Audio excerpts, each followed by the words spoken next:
Dans cette vidéo, nous allons expliquer la pose du KTVO en salle de naissance. Le KTVO en salle de naissance est une voie veineuse d'urgence.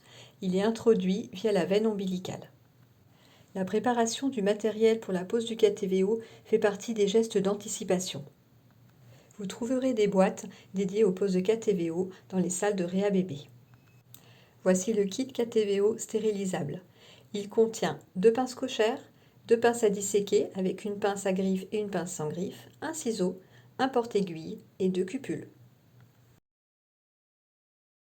2 indications en salle de naissance. Tout d'abord, l'arrêt cardio-respiratoire nécessitant l'adrénaline, et puis le remplissage, notamment dans les chocs hypovolimiques.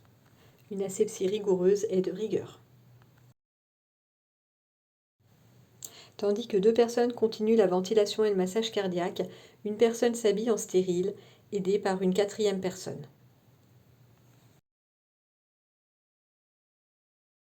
La personne qui masse doit ajuster sa position et se mettre à la tête du bébé.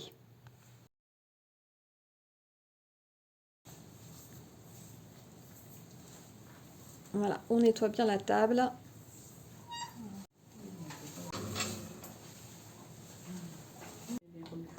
Ok, c'est bon.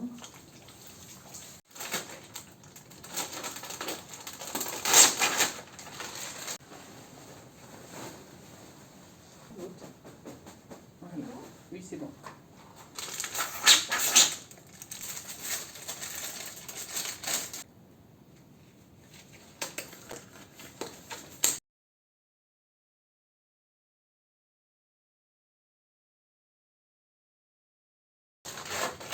Oui.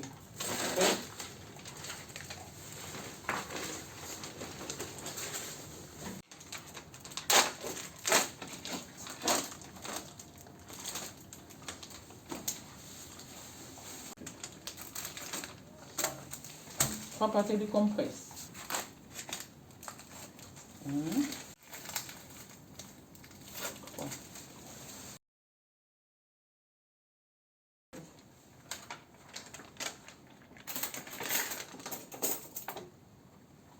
C'est bon, c'est bon.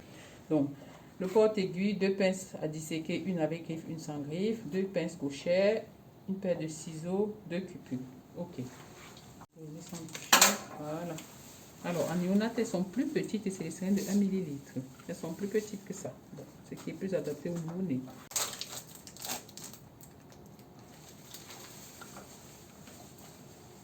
Une deuxième. De 5 cc aussi? Le robinet à 3 voies, s'il te plaît.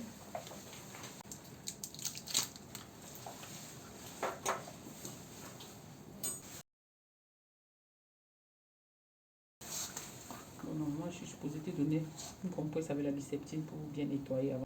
Oui. Je m'en mets 2, s'il te plaît.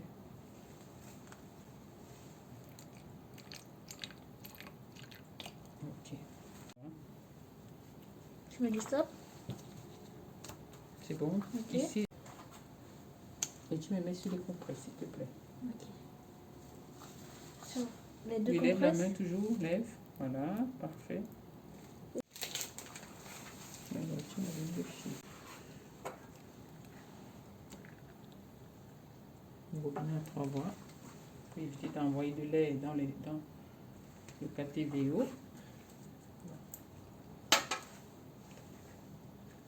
Alors, je purge étant fermé en tenant compte que l'eau doit arriver dans tous les tuyaux. Donc là, c'est bon.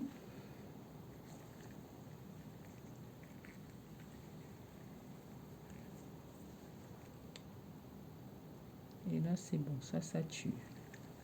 Je regarde. Alors, on a dit notre KTVO, c'est une voie d'urgence, une voie. On n'a pas besoin que ce soit en centrale, donc 5 cm, ça nous suffit. Donc, je regarde ma distance, 5 cm, on est là, jusqu'au premier trait. Donc, ça nous suffira pour faire ce dont on a besoin, prendre la prise en charge en urgence. Du coup, je purge déjà le petit KTVO. Je sature le KTVO, on va dire. Et voilà, c'est fait. Donc, c'est n'importe, on prend la taille qu'on veut. Donc, c'est très grand. Je vais découper pour avoir la taille que je veux. ça me suffit largement. Je prépare mon nœud. J'anticipe mon nœud. Voilà, il est là. Ça, c'est au cas où j'ai une hémorragie, qui après me permet d'arrêter l'hémorragie au niveau, quand je vais faire la section de ma gelée.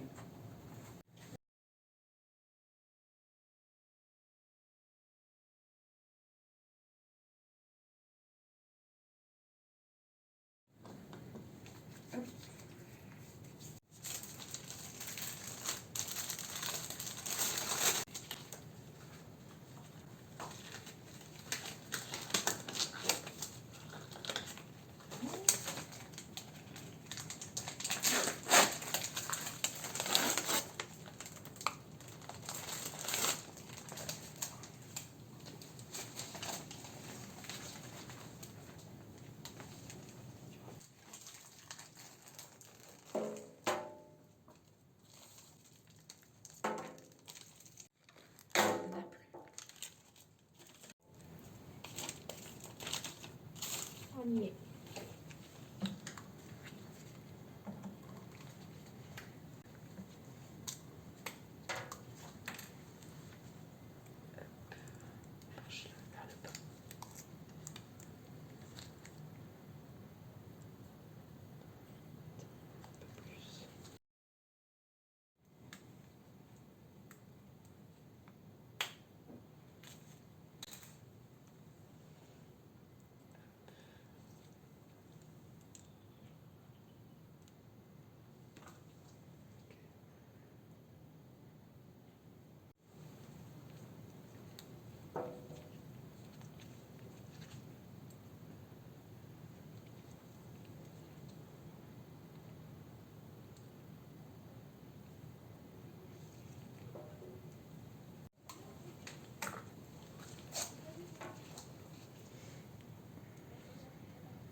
Le plus d'âge possible, moi, on commence toujours tout au palais. L'environnement du bébé, tout cela en tenant bien, en mettant mon KTV avec une compresse stérile, le plus large possible. Hein. La peau du bébé absorbant beaucoup, on essaie de faire un petit assèchement. Hein. Ok. Allez, plus on vient, on se rapproche de la zone qui nous intéresse en fait. L'ombilic, toujours de haut en bas, hein. Toujours. Bien comme il faut. On n'a pas besoin de rincer parce que de toute façon c'est la gelée, c'est pas la peau de l'enfant, ça n'absorbe pas grand chose. Et à la fin on refait une, avec la biceptine, on reprend ce cordon là qu'on remet, généralement on rattache avec une compresse imbibée de biceptine. Ok.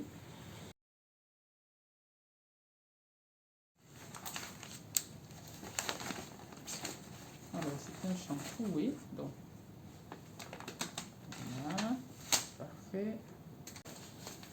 Collé. Normalement, ça colle. Et ça couvre tout l'enfant. Comme vous voyez, vous pouvez le constater, c'est trop large pour moi. Donc du coup, je dégage un peu la tête de l'enfant. Je rapproche mes bordures. Et c'est là que me servent les pinces cochères pour permettre de tenir ce rapprochement que j'ai fait. Et voilà, je tiens. Comme ça, je n'ai que mon espace de travail. Et là, vous avez les sages-femmes qui font le massage et la ventilation qui sont à la tête du bébé. L'enfant qui est scopé, on suivait le scope. Changer les gants. Ils sont périmés.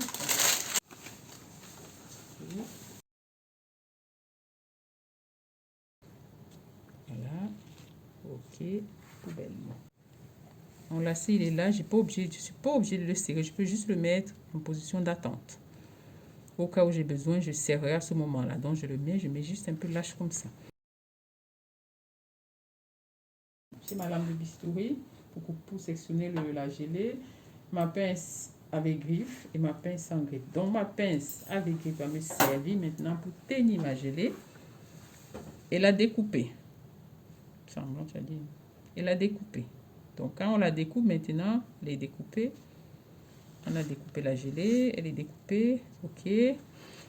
Quand on la découpe, on commence à chercher les vaisseaux. Là, on va s'orienter pour rechercher nos vaisseaux. Alors, on a habituellement 2 artères, une veine. Généralement, c'est un peu en forme triangulaire. En sachant que la veine, elle est seule. Les artères sont 2. Elle est assez béante. L'orifice qui est vraiment très bien ouvert. Les artères, elles ont une paroi qui est plus épaisse, plus élastique à la consistance. Quand vous touchez, elles ont tendance à fuir. Donc, généralement, elles n'acceptent pas qu'on puisse mettre quelque chose dedans.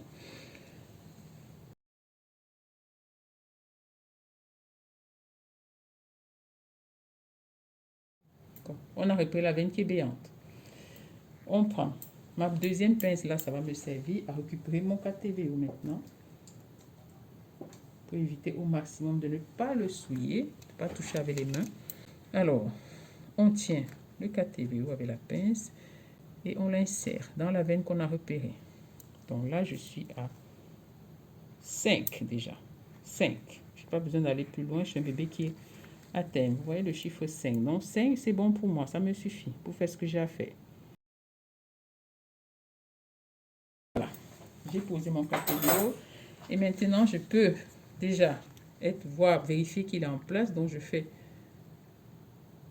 en retirant les quantités d'eau que j'ai mis pour saturer. Normalement, j'ai un retour veineux. Dès que j'ai le retour veineux, ben, j'estime à peu près la quantité de liquide que j'ai mis à l'intérieur. Et je peux clamper, soit clamper mon KTVO, soit mettre une fois le Comme nous sommes en situation d'urgence, un enfant qui a une hypovolémie, je peux commencer à faire mes prélèvements.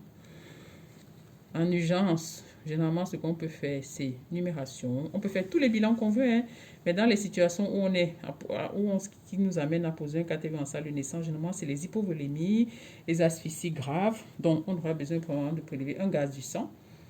Une numération en urgence, un groupe sanguin résiste en urgence.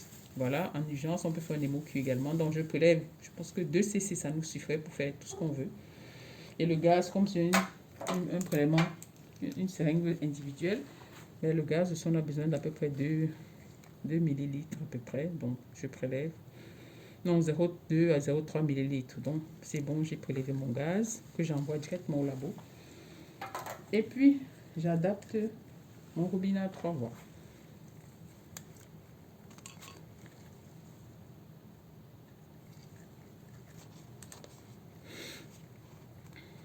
Alors, mon robinet à 3 voies me permettra, voilà, de resaturer la ligne dès que j'ai prélevé tout ça pour libérer un peu le sang.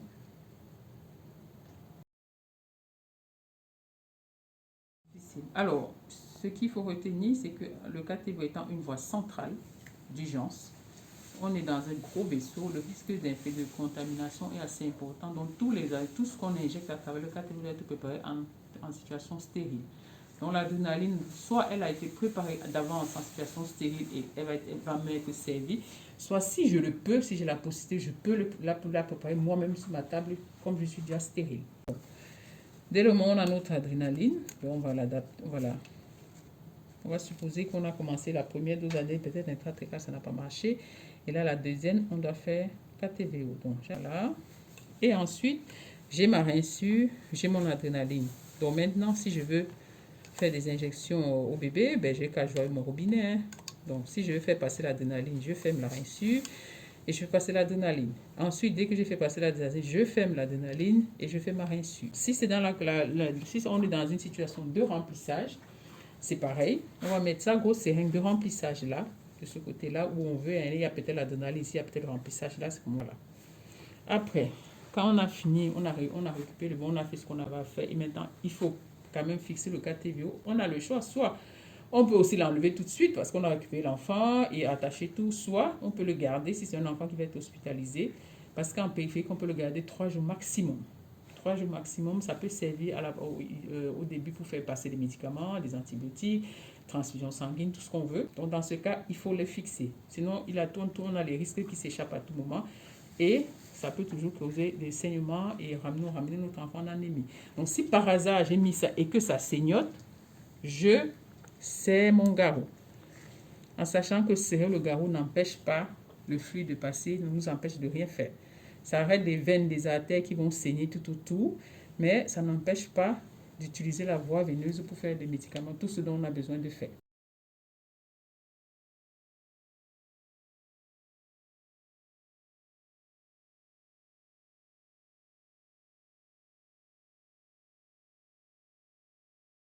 Le premier nœud, bien sûr, c'est sur la gelée. On ne pique pas la peau de bébé parce que voilà, ça fait mal. La gelée n'est pas douloureuse, peu sensible. Je tiens ma gelée avec la pince à griffe parce que sinon ça glisse. Mon premier nœud, je l'ai fait. Voilà. Et voilà, j'essaye un peu d'égaliser les deux fils, les deux bouts de fil, hein, parce que pour me faire ma spartiate, je coupe l'aiguille avec mon ciseau. Et voilà, je mets l'aiguille très loin. L'astuce pour faciliter aux infirmières l'ablation du KTVO, je vais la montrer. Le premier nœud, je fais sur ma pince, qui est mon porte-aiguille. Je serre dessus. C'est très important, surtout pour l'ablation après du KTVO, hein, parce que sinon après, je serre le premier dessus, ne vous en faites pas, hein, ça va serrer. Mais il faut vraiment que ce soit dans le nœud. Voilà, on serre bien. On fait une deuxième fois, hein, pour bien tenir.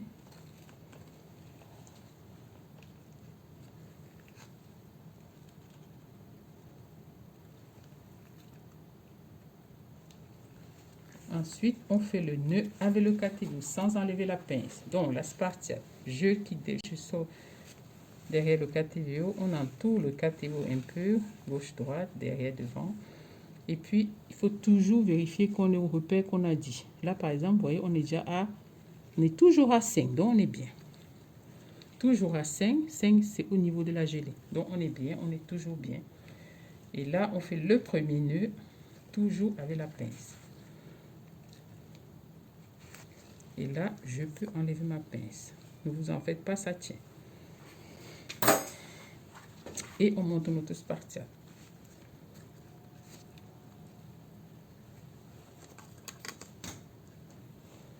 Alors, on fait une jolie spartiate. Hein. Je passe derrière, je passe devant et je fais le nœud devant.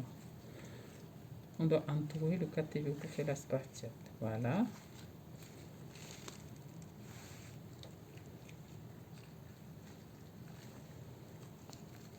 Voilà. On n'a pas besoin de faire des dizaines, hein, mais il faut qu'on fasse quand même quelques-unes.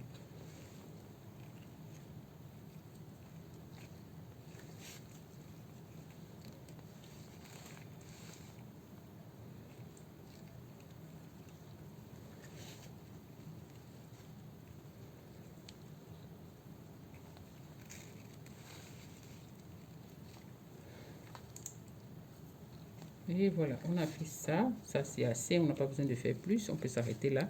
Mais le dernier, il faut le sécuriser, bien sûr. On peut en faire 2 ou 3, comme on veut. Voilà. Et après, on peut couper en laissant ce qu'on appelle le petit drapeau. Voilà. On le laisse à une certaine longueur. Et là, on utilise ces strips pour faire le drapeau.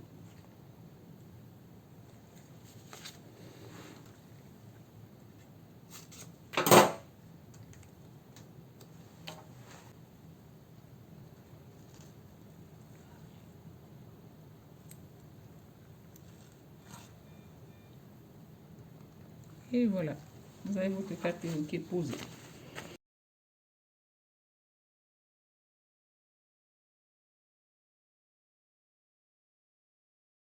Et maintenant, on veut transporter l'enfant avec son KTVO. Alors, on fait l'autre fixation du KTVO, on appelle ça, c'est l'escargot. C'est un champ qui colle, hein, lui, là. Voilà, en faisant attention à ce que mon petit matériel reste quand même. Et puis, je fais l'escargot sur la peau de bébé. Petite... toujours faire attention, ça doit passer en dessous de notre garrot. Il est assez long, le garrot. Voilà. Soit je fais comme ça, soit on peut faire plus court. Voilà, donc on a fait notre nœud de notre corde d'escargot. On va mettre, voilà, très bien.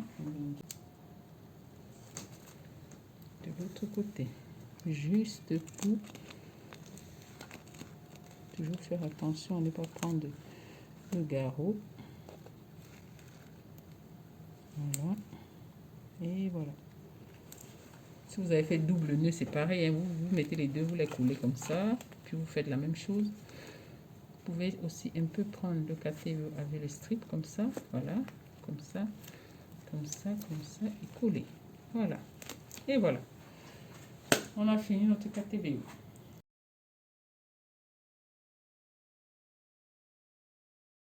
De jeter tout ce qui est pointu dans la boîte de casquet. Donc j'ai jeté ma lame de bistouri et ma petite aiguille. Voilà. Ensuite, mon matériel, il n'est pas à usage unique, donc je vérifie que j'ai tout ce que j'avais dès le départ. J'ai mes deux pinces à griffe, j'ai mes deux pinces à disséquer avec griffe sans griffe, mes deux pinces touchées, mon porte-aiguille, mon ciseau et mes deux cupules. Donc tout ce dont j'ai utilisé, je l'ai sur la table. Je fais ce nœud là. Ouais, mon caté n'a pas bougé. On est toujours à 5. Il n'a pas bougé, hein, il n'a pas bougé. Maintenant, si jamais l'infirmière veut faire l'ablation du KTVO, elle a juste qu'à couper ce fil là. Oui, tac. Et je peux enlever mon KTVO sans problème. Voilà. D'où l'importance de ce petit nœud d'accroche là. Parce que souvent, certaines personnes enroulent autour du caté. Il y a un risque que le fil reste dans la gelée ou parfois même dans la peau de l'enfant et il est difficile à enlever après. Bon, c'est pour ça que moi, je fais ce nœud-là, en coupant juste ce fil et puis après le KTVO s'en va tout seul.